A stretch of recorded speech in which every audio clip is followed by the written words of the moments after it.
Hey, salut, c'est Jérôme. Et vous regardez Absolutely Cult. L'analyse des grands classiques d'hier, t'en veux-tu, réétudiée présentement. Séance du jour, le dîner de con de Francis Weber, ou comment un énorme succès théâtral est adapté en film. Il a une belle tête de vainqueur. Interprété tour à tour par les duos Brasseur-Villeray, puis on monte en gamme Arthur Danny Boone, pour finir au top du top, Chevalier et Lascelles. Oui. Mais tout d'abord, le pitch. Tous les mercredis, Pierre Brochand invite un phénomène, on peut dire ça comme ça, à un dîner. Le but étant de se foutre de sa gueule. Les cons, ça ose tout. C'est même à ça qu'on les reconnaît. Ce soir, dans un dîner de cons presque parfait, on retrouve nos candidats du jour. Juste Leblanc, Lucien Cheval, François Pignon et Pierre Brochand. Lundi, Monsieur Brochand avait eu du mal avec son fameux Château Lafite 76. Mais aujourd'hui, c'est au tour de François de passer derrière les fourneaux pour nous proposer une omelette maison. Qu'est-ce qu'il y a? Elle est merveilleuse ton omelette, François. Il est bête. La perle rare François Pignon est interprété par le regretté Jacques Villeray, qui a d'ailleurs eu un César pour ce rôle bien mérité. Je n'ai pas changé. François Pignon, c'est la marque de fabrique de Weber. On le retrouve dans tous ses films. De Daniel Auteuil à Gad Elmaleh, en passant par Pierre Richard et même Jacques Brel. Ouais, c'est ça. Ça ne même pas présenté. François Pignon. Pour info, le dîner de con, Claude Brasseur connaît plutôt pas mal puisque ses amis l'invitaient à des dîners pour se foutre de sa gueule parce qu'il était passionné de Paris-Dakar.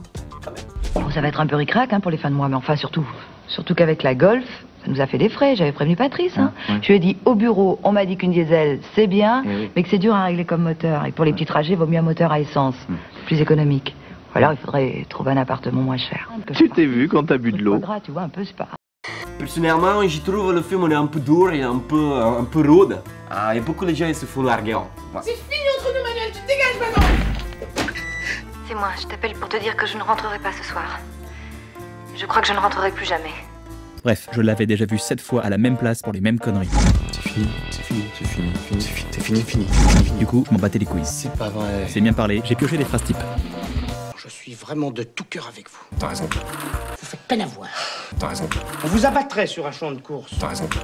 Pendant tout ce temps, il arrêtait pas de tapoter sur la table. Ça m'énervait. Je lui ai dit. Elle va revenir tout à l'heure. Tu crois? Pourquoi? Parce qu'elle est moisie et qu'elle trouvera personne d'autre. Elle tient, toi? T'as raison. Il tapotait encore. J'avais envie de sortir une machette et de lui couper la main. Il a dit c'est terminé 3 fois. C'est terminé. J'ai eu l'impression d'être dans un film français. Je pense à elle, tu sais. Tu penses à toi un peu. Bref, mon pote s'est fait larguer. Avec 10 millions d'entrées, le film ne finira par contre que second du box-office en 98. Et oui, cette année, rappelez-vous, il y avait...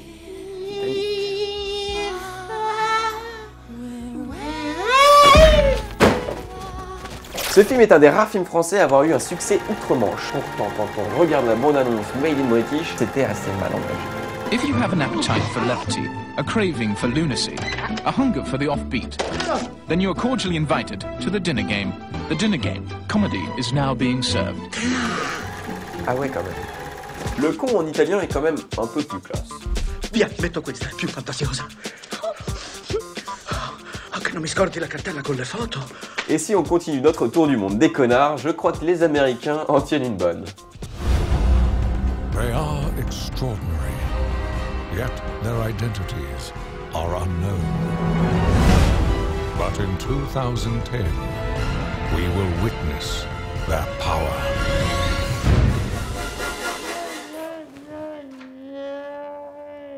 Comme tous les grands classiques, ce film regorge de scènes cultes, comme la plus connue. Il s'appelle Juste Leblanc. Ah bon, il n'a pas de prénom? Je viens de vous le dire, Juste Leblanc. Leblanc, c'est son nom, et c'est juste son prénom. Monsieur Pignon, votre prénom à vous, c'est François, c'est juste? Oui. Eh bien, lui, c'est pareil, c'est juste. Repris d'ailleurs par Monsieur Boone. C'est pas meublé? Ah bah, l'ancien directeur, il est parti avec, hein.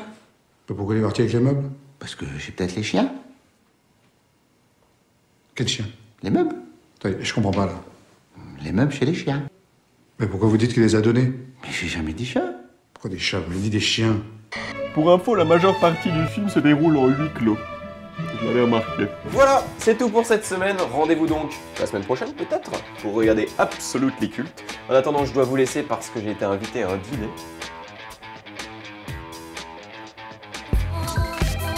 Allô?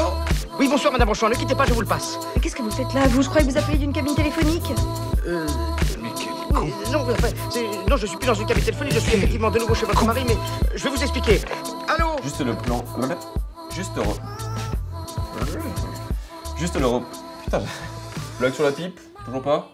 Bon. Ouais, mais non.